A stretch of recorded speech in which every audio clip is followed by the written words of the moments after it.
आज भी चढ़ती है चिता भस्म। श्री महाकाल की भस्म आरती का क्या है रहस्य, जानते हैं पूजा की इस पद्धति को। उज्जैन के विश्व में एकमात्र श्री महाकालेश्वर मंदिर में प्रतिष्ठित ज्योतिर्लिंग पर युगों युगों तक मुर्दे की भस्म का लेप होता रहा। भूत भावन शिव शमशान के वासी हैं। शमशान उनकी सबसे प्रिय जगह है। महाकाल मंदिर भी महाकाल वन में स्थित है, जो शमशान क्षेत्र है। इसलिए हर दिन ब्रह्म मुहूर्त में होने वाली भस्म आरती में इस ज्योतिर्लिंग पर मुर्दे की भस्म अर्पित की जाती थी।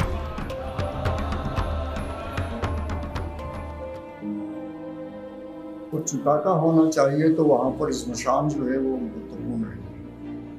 हजारों वर्षों से, शायद 2000, कम से कम 2000 वर्ष से यहाँ निरंतर उस क्षेत्र के ऊपर कापालिकों का वर्चस्व रहा और वो अपनी साधना जिस तरह से करना चाहिए करते रहते। तो कापालिकों का वर्चस्व होने के कारण और इनकी पूजा, महाकाल की पूजा जो है वो भी कापालिकों के द्वारा होती थी।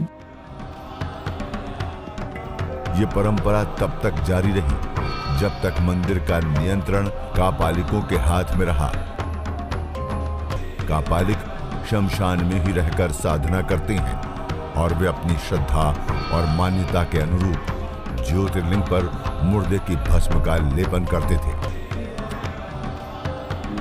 आंदोलन के बाद जो है ये विचार हुआ और इस परिवर्तन कर दिया गया कि वहाँ की भस्म डालना बंद कर दिया चिता गई और यहीं पे महाकाल मंदिर में जो है वो बंद।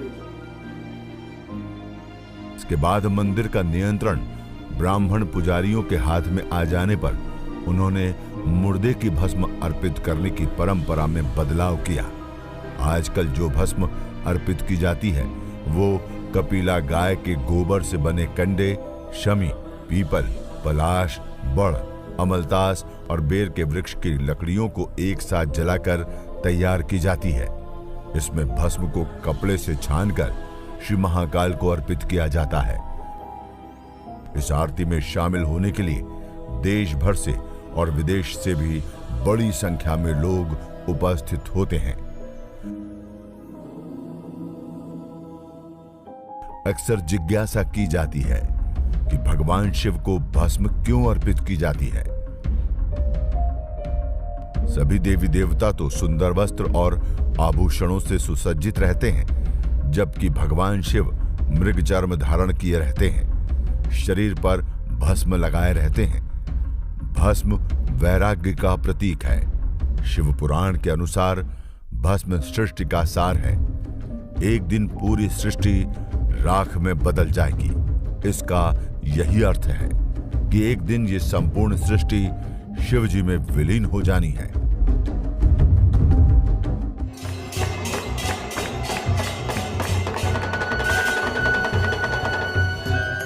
आइए अब श्री महाकाल की आरतियों और भोग की बात करते हैं। मान्यता है कि ईश्वर की शक्ति आरती में समा जाती है। इसका अंश भक्त अपने मस्तक पर ले लेते हैं। इसके अलावा ईश्वर की नजर उतारी जाती है या बलाएं ली जाती हैं। भक्त उसे इस प्रकार अपने ऊपर लेने की भावना करते हैं जिस प्रकार मां अपने बच्चों की बलाएं ले लेती है। इसका भाव ईश्वर के प्रति अपना समर्पण व प्रेम जताना होता है। इसी प्रकार भोग का भी अपना अर्थ और भाव है। हम किसी मूर्ति को मूर्ति मात्र नहीं मानते। मूर्ति की प्राण प्रतिष्ठा की जाती है। भक्त उनमें साक्षात भगवान की उपस्थिति मानकर उन्हें चैतन्य मानकर व्यवहार करता है। उनको भोग लगाने के बाद ही भक्त और उसका परिवार भोजन को उनका प्रसाद मानकर ग्रहण करता है।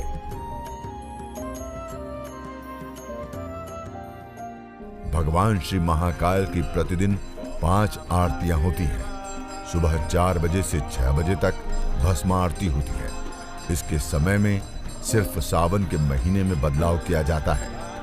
महाशिवरात्रि पर ये दोपहर 12 बजे होती है।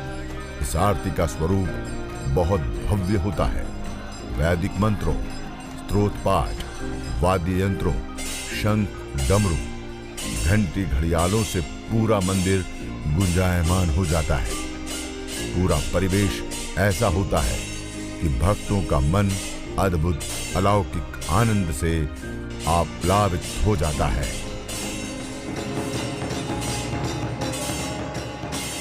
भस्म आरती में भगवान को भक्तों द्वारा लाया गया भोग अर्पित किया जाता है। भक्तगण अपनी श्रद्धा के अनुसार बहुत से पकवान, मिष्ठान, फल इत्यादि लेकर आते हैं। कुछ भक्त इत्र भी लाते हैं जो भगवान को बहुत प्रिय है।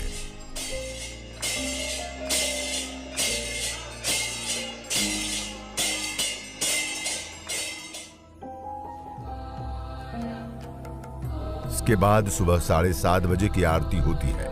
इसमें दही, चावल, भंग, शक्कर और घी का भोग लगाया जाता है। ये भोग मंदिर प्रशासन की ओर से अर्पित किया जाता है। सुबह 10:30 बजे नैवेद्य आरती में महाभोग लगाया जाता है, जिसमें लड्डू, दाल, रोटी, चावल, कढ़ी, सब्जी शामिल होते हैं। शाम को 7 बजे होने वाली आरती बहुत भव्य होती है। इस आरती में भगवान को केसर मिला दूध अर्पित किया जाता है। इस आरती की भव्यता का वर्णन कालिदास ने अपनी प्रसिद्ध रचना मेघदूतम में इस प्रकार किया है कि हे मेघ, यदि तुम सांझ से पहले उज्जैन पहुंच जाओ तो वहां संध्या आरती को देखना मत भूलना।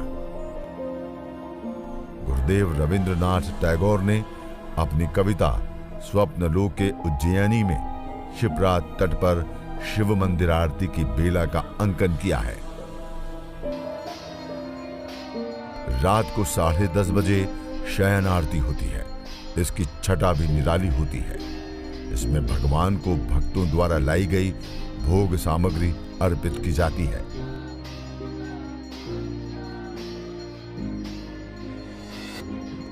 इस आरती के बाद सुबह भस्म आरती तक के लिए गर्भगृह बंद हो जाता है। इन आरतियों में होने वाले आनंद को वे लोग ही जानते हैं जिन्हें इनमें शामिल होने का सौभाग्य मिलता है। आप जब भी उज्जैन जाएं तो भगवान श्री महाकाल की आरती में अवश्य शामिल हो। और हां, अपनी श्रद्धा और सुविधा के अनुसार आप उनके लिए कुछ भोग सामग्री भी ले जा सकते हैं।